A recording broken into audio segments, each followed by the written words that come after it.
자, 말라기 선지자는 여호와의 공의에 대해서 의심하고 하나님의 공의가 어디에 있습니까? 하나님은 악인들을 더 좋아하시는 분 아니십니까?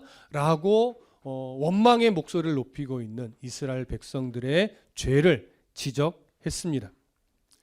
우리는 여러 차례 들어서 이해를 합니다. 저들이 왜 저렇게 하나님 앞에 하나님 기뻐받지 않는 제물을 드리며 하나님 정말 오히려 우리를 사랑하는 것이 아니라 악인들을 더 사랑하시는 분 같이 보입니다 라고 말을 하고 하나님의 정의가 어디에 있습니까? 라고 말하는 이유를 우리는 이해를 합니다. 왜요?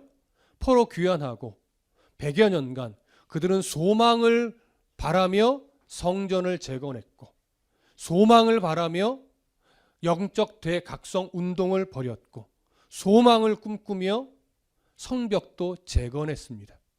그렇게 엎치락뒤치락 100여 년의 시간이 흘러가고 있음에도 불구하고 여전히 이스라엘은 독립하지 못하고 속국으로서 늘 압제를 받으며 살아갑니다. 경제적으로는 전혀 풍요로움이 없이 늘 궁핍합니다. 하나님의 나라이고 하나님의 선민이고 하나님께 예배하고 제사하는 나라임에도 불구하고 하나님을 섬기지 않는 이방 나라들이 훨씬 더 강성해 보이고 훨씬 더 풍요로워 보입니다. 그런 상황이 거듭되자 이스라엘 백성들은 하나님에 대해서 실망했습니다. 하나님은 공의로우신 분같이 여겨지지 않습니다. 그래서 그들은 토로합니다. 정의의 하나님은 죽은 것이 아니냐? 하나님 우리를 버린 것이 아니냐? 하나님 오히려 저 악인들 편에 서 계신 것이 아니냐? 라고 소리를 높이죠. 이런 우리는 문득 그래도 그렇지 어떻게 하나님 앞에 저렇게 말을 해? 라고 생각할 수 있지만 여러분 잘 생각해 보시면 이미 우리도 수없이 외치던 소리입니다. 내가 도무지 이해할 수 없는 상황에 맞이했는데 그것으로 끝나지 않고 또 엄청난 사건들이 또 앞에 놓이고 또 감당할 수 없는 일이 또 앞에 놓이기 시작하면 그 거듭되는 힘겨움 속에 마주할 때 우리는 입술을 열어서 도대체 하나님 내가 뭘 잘못했습니까? 하나님 공의로운 분이시라면서요. 하나님 자기 백성을 버리시는 분이 아니라면서요. 그런데 하나님은 지금 저를 버리신 거잖아요. 이런 소리 우리도 외쳐왔지요. 지금도 외치고 있는 자들이 있어요.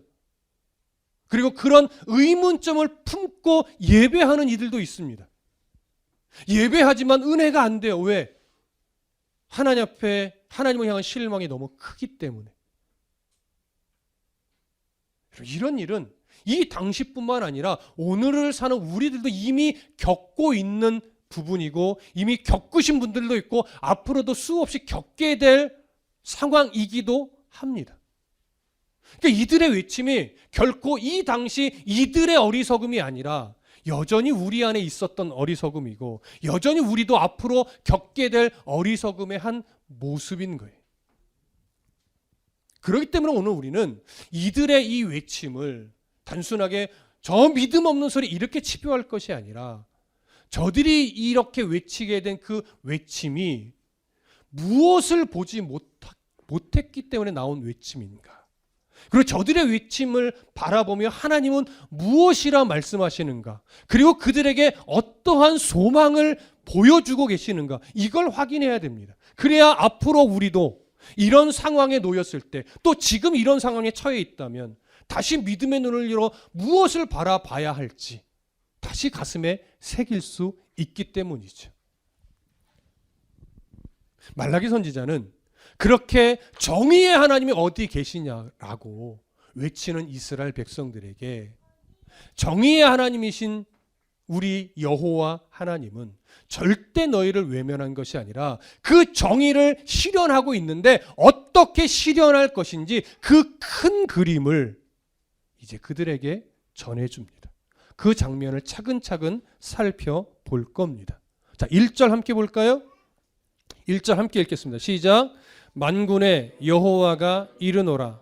보라, 내가 내 사자를 보내리니 그가 내 앞에서 길을 준비할 것이요 또 너희가 구하는 바 주가 갑자기 그의 성전에 임하시리니 곧 너희가 사모하는 바 언약의 사자가 임하실 것이라. 아멘. 말라기 선지자는 이렇게 말을 시작합니다. 만군의 여호와가 이르노라 보라 내가 내 사자를 보내리니 그가 내 앞에서 길을 준비할 것이요.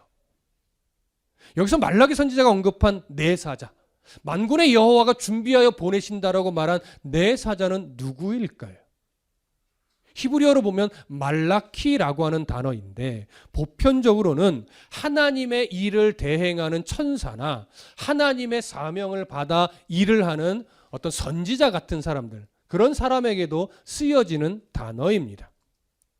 오늘 본문에서는 누구를 염두에 두고 말한 것이냐? 바로 예수님의 길을 예비하는 세례 요한을 두고 한 말입니다. 물론 말라기 선지자가 이건 몇백 년 후에 오실 세례 요한이야 이렇게 알고 말한 것은 아닙니다. 하나님이 주신 말씀을 따라서 예언적으로 한 말이죠. 내 사자를 보내시겠다고 하나님 말씀하셨다. 근데 그 내 사자는 성경에 보니까 세례 요한인 거예요. 왜요? 예수님이 직접 말씀하셨죠. 어디서요? 마태복음 11장 10절에 보면 예수님이 세례 요한을 일컬어 이렇게 말했습니다. 말라기 3장 1절을 인용하셨죠. 기록된 바 보라 내가 내 사자를 네 앞에 보내노니 그가 네 길을 네 앞에 준비하리라 하신 것이 이 사람에 대한 말씀이니라. 말라기 선지자가 말했던 내 사자가 바로 저 세례 요한이라고 예수님이 직접 해주신 말씀이었습니다.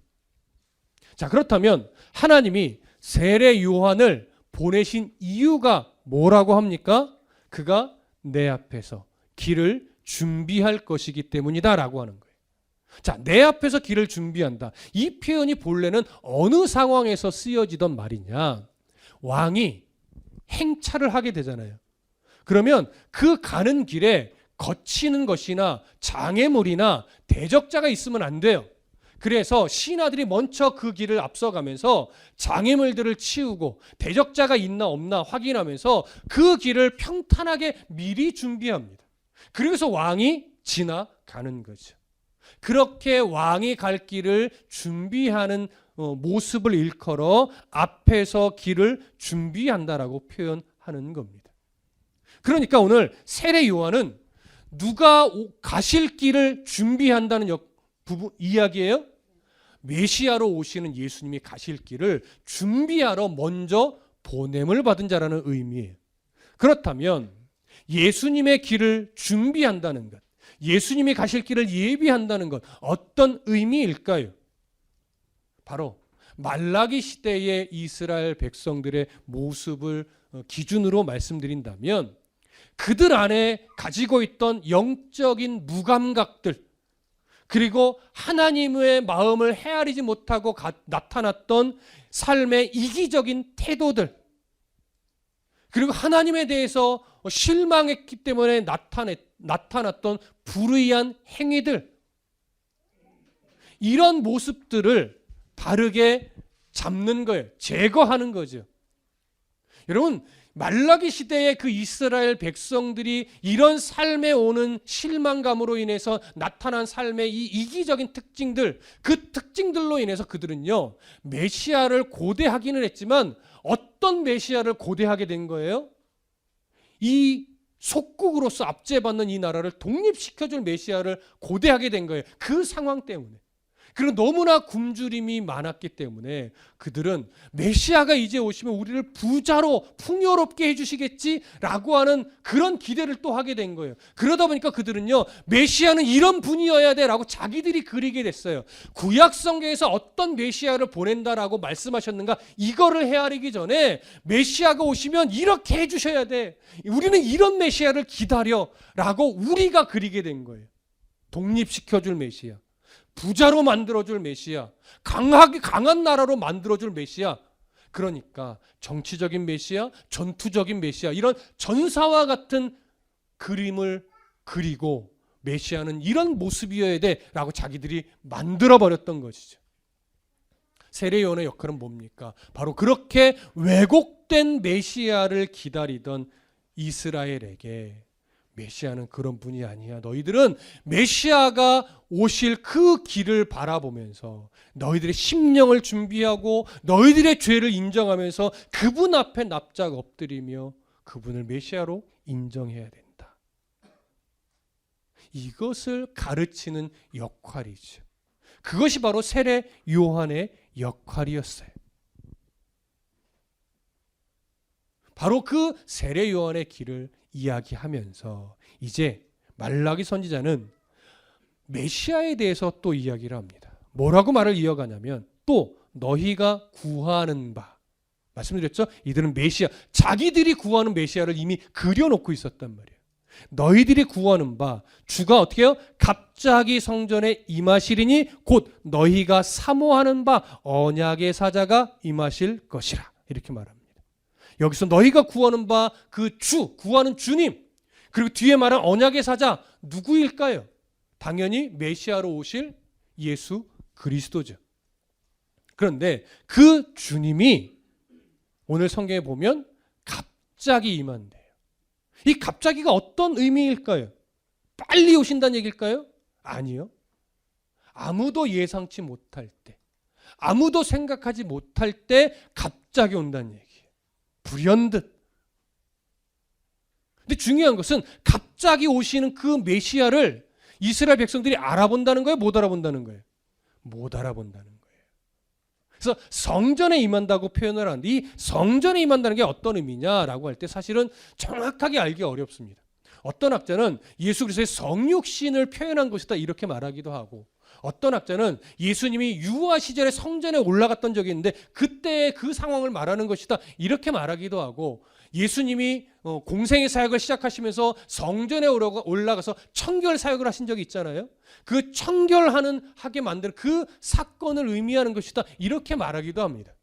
근데 정확하게 어떤 상황을 염두에 두고 한 말인지는 알 수 없으나 중요한 것은 뭐냐면 메시아가 이스라엘 백성들의 인생 가운데 갑자기 어느 날 오신다는 얘기고, 오신 그 메시아를 이스라엘 백성들은 알아보지 못한다는 의미예요.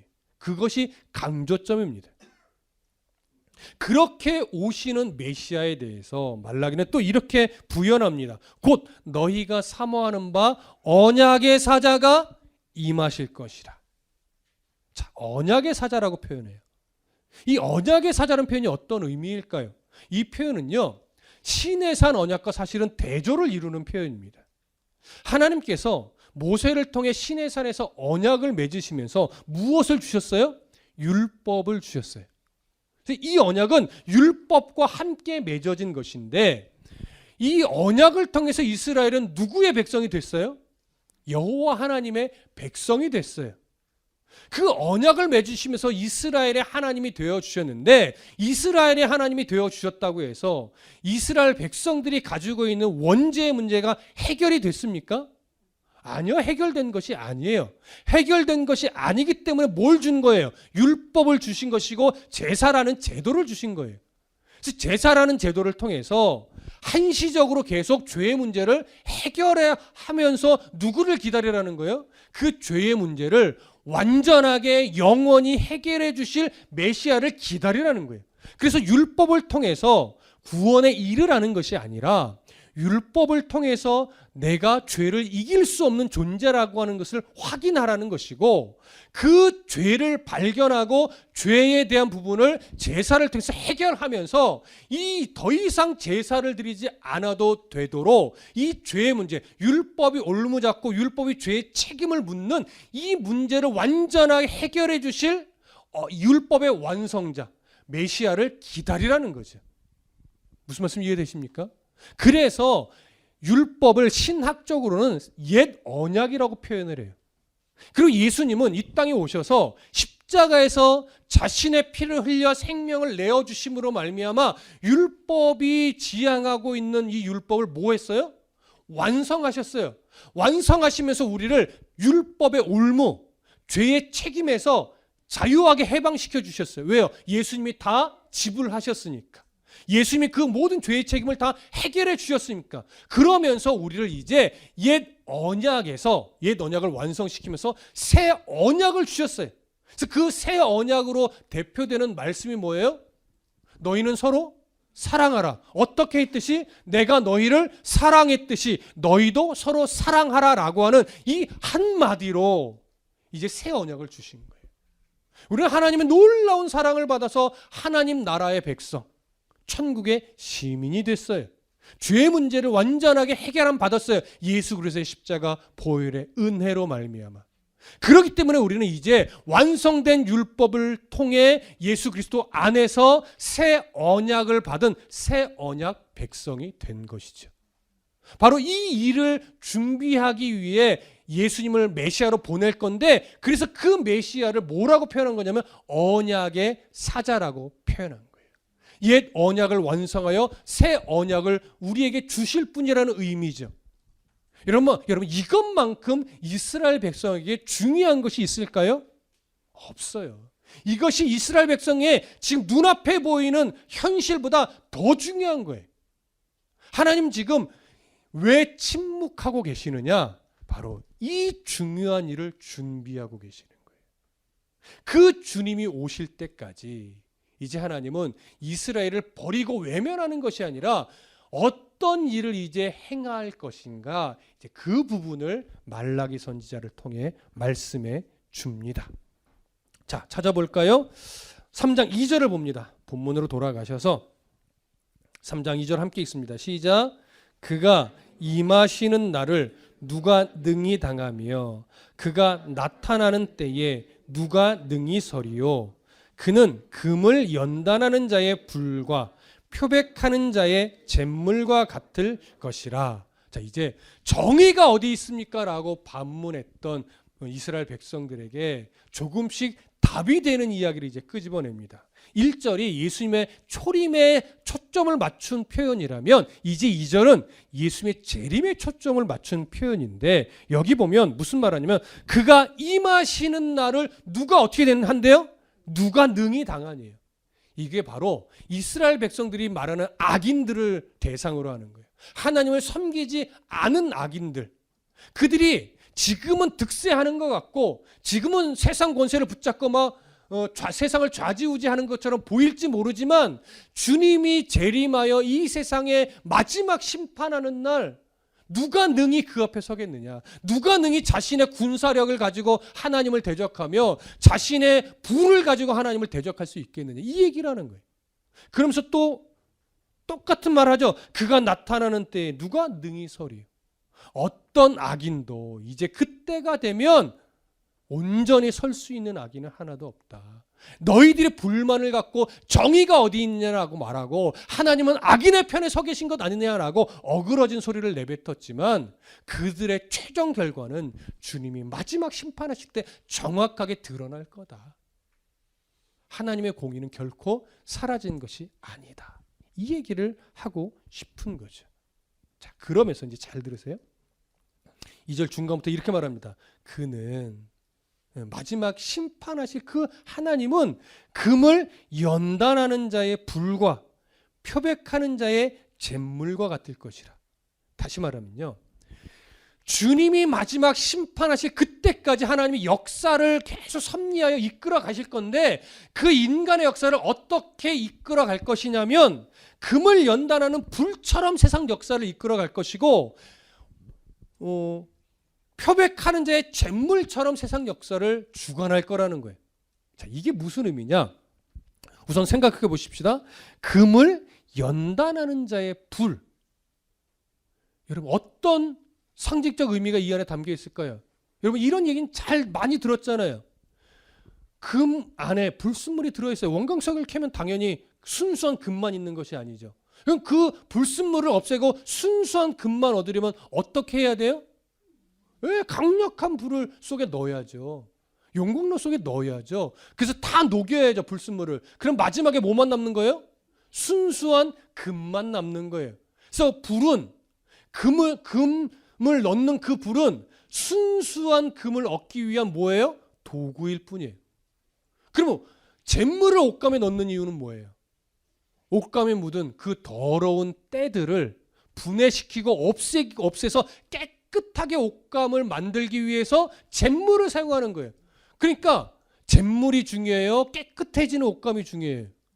깨끗해지는 옷감이 중요한 거죠. 잿물은 그저 옷감을 깨끗하게 하기 위한 도구일 뿐이라는 거예요. 그러니까 불과 잿물은 사용하는 자의 목적이 아니라 목적을 이루기 위해서 사용하는 하나의 도구일 뿐이라는 거예요. 하나님의 방법이에요. 그러니까 생각해 보십시오. 이제 하나님의 역사 속에서 자기의 백성을 깨끗하게 정결하게 만들기 위해서 사용하는 불과 같은 도구, 잿물과 같은 도구는 무엇일까요? 사람도 있고 상황도 있죠. 물론 자연도 돼요.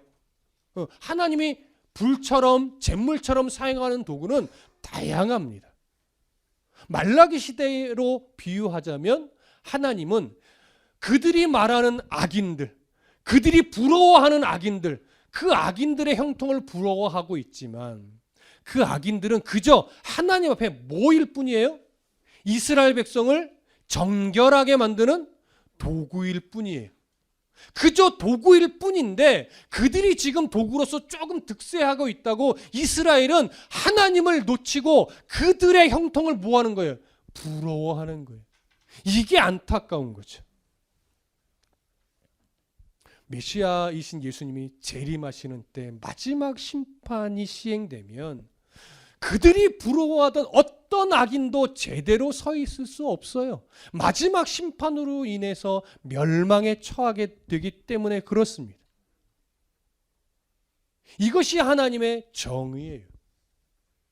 이러한 하나님의 정의를 믿음의 눈으로 바라보지 못하니까 그저 현실과 상황에 매여서 악인들의 득세하는 것을 부러워하며 내 처지를 원망하고 내 상황을 불평하며 하나님 정의가 어디 있습니까? 하나님은 악인들을 더 좋아하는 하나님 같습니다.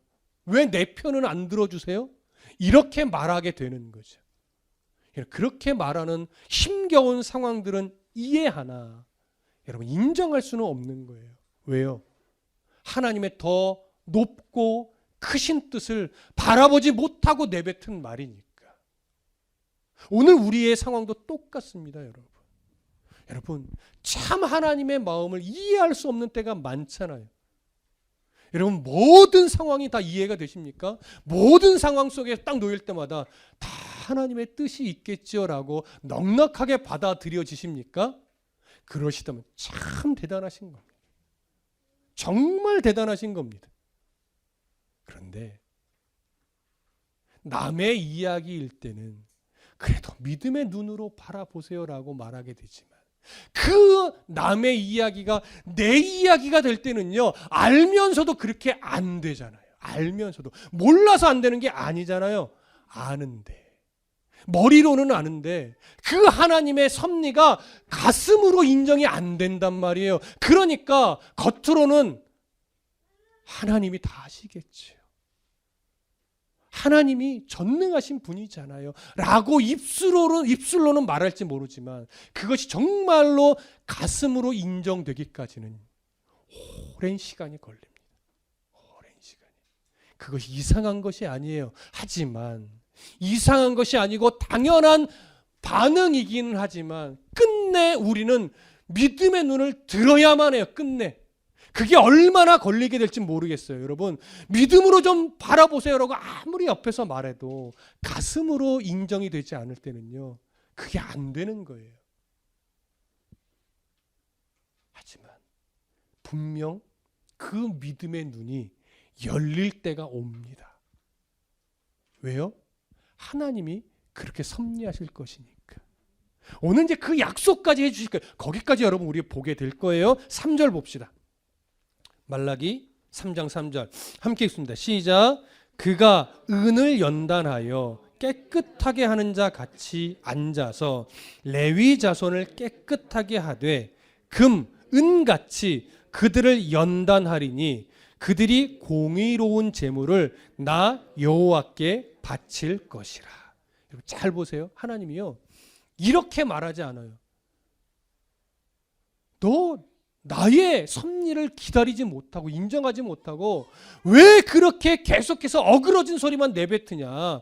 너 정말 계속 그렇게 나를 온전히 바라보지 못하고 뭐 공의가 어디 있느냐고 외치고 반항하면 나 결국 너 버릴 거야? 나 너 진짜 외면할 거야? 이러지 않아요. 자, 오늘 3절에서 뭐라고 말하냐면 하나님께서요, 은을 연단하여 깨끗하게 하는 자 같이 앉아서 어떻게 한대요? 레위 자손을 깨끗하게 만든대요. 결국. 그럼 여기서 말하는 레위 자손은 누구예요?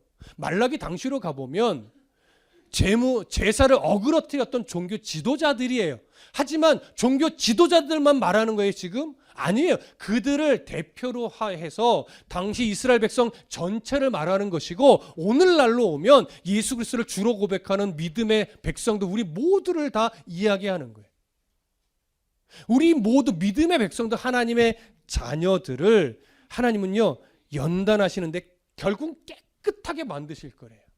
어떻게 해요? 금과 은같이 그들을 연단해서 그들이 결국은 공의로운 제물을 하나님께 바치게끔 끝내 하나님 만드신다는 얘기예요. 하나님에 대해 실망해서 우리는 한때 교회를 떠나기도 합니다. 상황, 이해할 수 없는 상황들이 계속 나와 마주하게 되면서 하나님이 믿어지지 않고 하나님에 대해서 실망하고 하나님의 정의를 의심하면서 한때 교회를 떠날 수도 있고, 한때 아예 세상으로 들어가서 파묻혀 살 수도 있고, 속된 말로 하나님이 싫어하는 온갖 악행들을 하게 되는 경우도 있지요. 그러면 하나님이 그들을 버릴까요? 오늘 성경은 버리지 않는데요.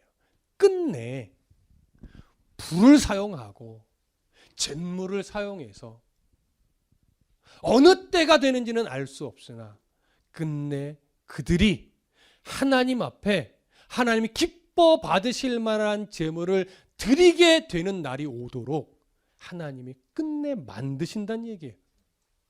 레위 자손이 지금 그렇게 비루하고 상한 그런 제물을 서슴없이 드리던 이들이, 공의로운 하나님이 어디 있느냐고 외치던 그들이 이제 하나님의 하나님 되심을 온전하게 바라보면서 하나님이 기뻐 받으실 만한 제물을 드리게 된다는 얘기예요. 이게 하나님의 작정하심이에요. 그 하나님의 마음은요, 오늘을 살아가는 우리들의 인생에도 똑같이 적용하시고 계십니다. 이 하나님 때문에 우리는 아무리 하나님을 원망해도, 아무리 하나님을 향해서 하나님 이제는 믿지 못하겠다고 항변할지라도 결국 인생 가운데 섭리하시는 하나님은요, 두 손 들고 주님 앞에 나오도록 만드셔요. 이게 하나님의 하나님 되심이에요. 하나님은 이 일을 이루심에 있어서 절대 실수하거나 실패하시는 분이 아닙니다. 이것이 예정론의 핵심이에요. 여러분들이 하나님의 백성 되게 인생을 통해 설득해내는 그 일에 하나님은 실패하지 않아요. 그래서 기독교는 숙명론이 아니라 예정론이라고 하는 거예요. 최종 결과를 이루어내는 데 있어서는 실패하지 않아요. 그 과정에서는 우리들의 의지, 우리들의 고집, 우리들의 아집, 우리들의 탐심 때문에 돌아가게도 되지만, 하나님 그런 고집을, 아집을, 교만을 끝내 꺾어내십니다. 어떻게 해요? 불을 이용하고 잿물을 이용해서 우리들의 고집이 끝내 꺾여서 스스로 신앙을 고백하고 하나님 앞에 두 손 들고 전능하신 하나님을 인정하며 나아올 때까지 하나님은 포기하지 않고 계속 섭리해내시는 거예요. 그래서 결국은 하나님이 답이구나. 결국 하나님 앞에 자녀된 나였구나. 하나님이 정말 나의 아버지였구나. 이 항복 문서를 받아내시는 하나님이신 거죠. 하나님은 사람을, 상황을, 자연을, 또 여러 가지 상황들을 이렇게 도구로 사용하셔서 우리를 하나님의 자녀로서 만들어 가시는 분이신 거죠. 언제까지 그 일을 해요? 말라기 시대의 백성들을 기준으로 본다면 메시아가 오실 때까지. 오늘 우리로 적용해 본다면 주님이 다시 오실 그때까지. 하나님 우리를 그렇게 다듬어 깨끗한 하나님의 백성 되게 하기 위해서 사람을 통해, 상황을 통해, 자연을 통해 우리를 다듬어 내시는 거예요. 불처럼 잿물처럼.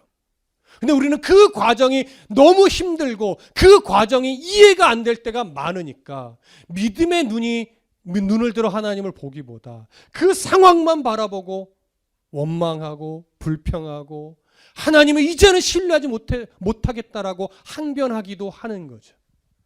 여러분 저는 감히 말합니다. 괜찮습니다. 하나님에 대해서 실망하셨습니까? 항변하십시오. 하나님의 정의가 의심되십니까? 부르짖으십시오. 하나님의 정의가 어디 갔냐고 외치십시오. 그 외칠 때마다 하나님은 여러분들의 옆에 말라기와 같은 사람을 붙여주실 겁니다. 말라기와 같은 상황을 만들어 주실 겁니다. 끝내 여러분들의 입술을 통해서 하나님밖에 없다라고 하는 고백을 하게 하실 겁니다. 저는 여러분들을 믿는 것이 아니라 그런 하나님을 믿습니다. 여러분도 저를 믿지 마십시오. 바로 그 하나님만 믿으십시오. 하나님이 성경에 이렇게 약속하셨고 하나님은 신실하신 하나님이기 때문에 이 약속을 이루어 내십니다. 4절과 5절 볼까요? 함께 읽습니다. 시작. 그때에 유다와 예루살렘의 봉헌물이 옛날과 고대와 같이 나 여호와께 기쁨이 되려니와 내가 심판하러 너희에게 임할 것이라. 점치는 자에게와 간음하는 자에게와 거짓 맹세하는 자에게와 품꾼의 싹스에 대하여 억울하게 하며 과부와 고아를 압제하며 나그네를 억울하게 하며 나를 경외하지 아니하는 자들에게 속히 증언하리라. 만군의 여호와가 말하였느니라. 잘 보세요. 4절에 이렇게 말하죠. 그때에 유다와 예루살렘의 봉헌물이, 여기 유다와 예루살렘이라는 건 사실 오늘 믿음의 백성들 모두를 상징하는 겁니다. 자, 그들의 봉헌물이 옛날과 같이 나 여호와께 기쁨이 된대요. 처음 언약을 맺고 시내산에서 그들이 기쁨으로 하나님 앞에 드릴 만한 것을 드렸던 그때처럼 이 어그러진 소리를 내뱉던 하나님의 자녀들이 인생을 통해 다듬어 내시는 하나님에 의해 결국 하나님이 기뻐 받으실 만한 봉헌물을 드리게 될 거라는 얘기예요. 다시 말하면 올바른 신앙의 고백을 하나님 앞에 드리게 되는 날이 온다는 얘기예요. 그런데 그 고백을 드리게 되기까지 우리들의 인생 속에서는 늘 주변에 누가 있느냐? 5절에서 말하는 7가지의 악한 일들. 내가 심판하러 너희에게 임할 것이라. 점치는 자에게, 간음하는 자에게, 거짓 맹세하는 자에게, 품꾼의 삭스에 대해 억울하게 하는 자, 과부와 고아를 압제하는 자, 나그네를 억울하게 하는 자, 하나님을 경외하지 아니하는 자. 여러분 이런 모습들은요, 도대체 이 죄가 뭐냐, 이걸 여러분 관심 두실 필요가 없어요. 말라기 당시 이제 악한 행위들의 예를 이렇게 7가지로 든 것뿐이에요. 수많은 죄들의 예를 든 거예요. 당시 이스라엘 백성들은요, 이런 죄를 짓는 자들과 함께 살았고, 그러다 보니까 이 미혹 속에 자기들도 이런 죄를 지고 살았어요. 이런 죄를 범하며 살았단 말이에요. 하지만 하나님이요, 이러한 죄악 속에서 이러한 불순물들을 다 걸러내셔요. 끝내. 그래서 이러한 죄악 속에 미혹받아 동일한 죄를 짓고 살아가던 이스라엘 백성들이지만 그 속에 버려두지 않고 불과 같이 잿물을 또 사용해서 정결하게 만들어 이제는 끝내 하나님 앞에 온전한 제물을 드리는 백성이 되게 만드시다는 얘기예요. 그래서 그 약속을 뭐라고 말하냐면 내가 임하여 증언할 거다고 말해요. 초림하신 예수님이 십자가 위에서도 정확하게 보여주셨고, 예수님이 재림하시면 그때는 완전하게 최종적으로 또 보여주실 겁니다. 모든 악한 것들 속에서 자기의 백성들을 연단하고 훈련시키고 깨끗하게 만들어서 이제 그들과 다르게 구별하여 하나님 나라에 입성하게 만드시고 그들 앞에 하나님이 하신 말씀이 참이었다는 사실을 증거하게 되는 날에 오는 거죠. 오늘 우리는 그때를 바라보는 눈이 필요해요. 이건 여호와 하나님이 하신 말씀이에요. 이태희 목사의 말이 아니에요. 말라기 선지자의 말이 아니에요. 하나님의 말씀이에요. 그렇기 때문에 우리는 이 말씀을 신뢰해야 돼요. 그래서 오늘 우리 앞에 우리가 지금 겪고 있고 이전에 겪었고 앞으로 겪게 될 이런 어그러지고 이해할 수 없는 상황들에 마주할 때 이 상황은 그저 도구이구나. 하나님이 나를 연단하고 나를 정결하게 만들고 나를 하나님의 백성답게 만들기 위해서 하나님 이 상황을 지금 도구로 사용하시는 거구나. 저 도구에 속지 말아야지. 저 도구에 지지 말아야지. 믿음의 눈을 가리는 저 악한 것들을 상대하여 믿음의 눈을 들어 그 너머에 있는 크고 놀랍고 존귀하신 하나님을 내가 바라보고 의연하게 마주해야지. 이런 고백을 하셔야 할 겁니다. 6절을 보시면 하나님이 이렇게 말합니다. 나 여호와는 변하지 아니하나니 그러므로 야곱의 자손들아 너희가 소멸되지 아니하느니라. 여러분, 하나님은요 변하시는 분이 아니에요. 마음이 변하시는 분이 아니에요. 우리를 향한 사랑의 마음이 식어지거나 변하시는 분이 아니에요. 내가 너를 지명하여 불렀나니 너는 내 아들이다 너는 내 딸이다 라고 약속하신 그 약속이요, 우리가 어떻게 행하고 우리가 어그러진 말을 내뱉고 우리가 정의 하나님을 이제 못 믿겠어요 라고 말한다고 해서 하나님이 그래? 그럼 너와 나는 끝이야 이렇게 말하시는 분이 아니라는 얘기. 하나님의 사랑은 변하지 않습니다. 그러므로 야곱의 자손들아, 그러므로 이태희 목사야, 그러므로 누구누구야, 너는 소멸되는 인생이 아니란다. 너의 인생은 결코 버려질 인생이 아니란다. 너희들의 인생은 무가치한 인생으로 전락되는 인생이 아니란다. 왜냐? 내가 너의 아버지니까. 여호와 하나님이 너의 아버지인데 잃어버린 물질 때문에 하나님에 대해서 실망하는 그런 일을 벌이지 말아라. 만군의 여호와 하나님이 너의 아버지고 여전히 너를 사랑한다라고 말씀해주고 있는데 상한 감정 때문에 하나님을 의심하지 말아라. 그 하나님이 너의 아버지인데 이 너의 앞에 놓인 그 수많은 문제들에 속아서 하나님의 사랑을 의심하지 말아라. 너희들의 인생은 절대 소멸되는 인생이 아니고 버려지는 인생이 아니고 무가치한 인생이 절대 아니다. 내가 약속했다. 여호와 하나님이 약속했다. 이 얘기를 하는 거예요. 여러분, 여러분들의 인생이 하나님의 시선 앞에서 얼마나 소중하고 의미 있고 가치 있는 인생인지 다시 점검하셔야 됩니다. 마주하는 상황에 속아서 마치 나는 버려진 인생이고 소외된 인생이고 불쌍한 인생이라고 여기지 마십시오. 하나님을 업신여기는 겁니다. 하나님이 우리 한 사람 한 사람을 지명하여 불렀는데 나는 마주하는 상황에 속아서 나는 버려진 인생이야, 나는 가치 없는 인생이야, 나는 의미 없는 인생이야 이렇게 말한다면 그건 나를 선택한 하나님을 무시하는 행위예요. 여러분, 존귀한 인생입니다. 그리고 여러분이 그러한 당당함으로 살아내셔야 여러분들의 자녀도 내가 얼마나 가치 있는 인생인지 또 인정하며 이 세상 돈에 매여 살지 않고 학벌에 매여 살지 않고 명예에 매여 살지 않고 하나님에 매여서 정말 더 의미 있는 삶을 살아가게 되지요. 내가 나를 그렇게 봐야 내 자녀도 스스로 하나님 앞에서 그런 시선을 갖는 거예요. 그러니 부모된 여러분, 또 선배된 여러분, 여러분을 바라보는 가치를 내가 판단하지 마시고 하나님의 시선으로 여러분들의 삶을 판단하십시오. 정말 귀하신 분들입니다. 그래서 올 한 해 마무리될 때 스스로를 쓰다듬어 주세요. 상담학적으로 말하는 거 아닙니다. 하나님이 나를 어떻게 바라보시는지 다시 정리해 내셔서 하나님의 사람, 누구누구야. 올 한 해도 잘 버텼다. 내년에는 이제 버티는 것에서 더 넘어서서 소망 중에 살아내보자. 스스로를 쓰다듬어 내시고 스스로를 하나님의 마음으로 위로하시고 하나님의 시선으로 다시 소망을 갖고 일어나시기를.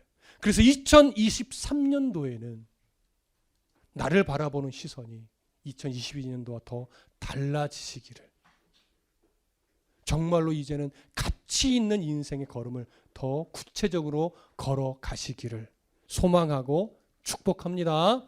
기도하겠습니다.